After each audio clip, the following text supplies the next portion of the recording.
কোরআনটা মুত্তাকিনদের জন্য হেদায়েত স্বরূপ। কাদের জন্য? কাদের জন্য হেদায়েত স্বরূপ? কথা বলি, মুত্তাকিনদের জন্য হেদায়েত স্বরূপ। আল্লাহ তাআলা সরাসরি বলেন নাই যে কোরআনটা নামাজীদের জন্য কি হেদায়েত স্বরূপ।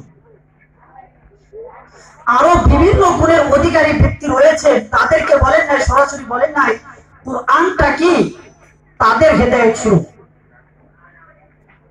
এখানে আল্লাহ তাআলা সরাসরি বলেছেন হুদাল্লিল মুত্তাকিন, কোরআন মুত্তাকিনদের জন্য হেদায়েত স্বরূপ।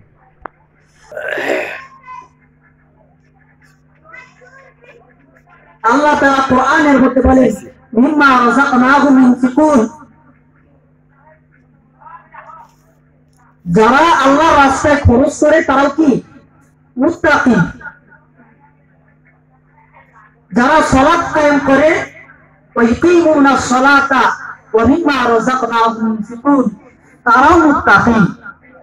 ওয়াল্লাযীনা ইউমিনুনা বিমা উনজিলা ইলাইকা ওয়া মা উনজিলা মিন ক্বাবলিক, রাসূল সাল্লাল্লাহু আলাইহি ওয়াসাল্লামের প্রতি যা নাযিল হয়েছে এর প্রতি যারা বিশ্বাস স্থাপন করে তারাও মুত্তাকিন।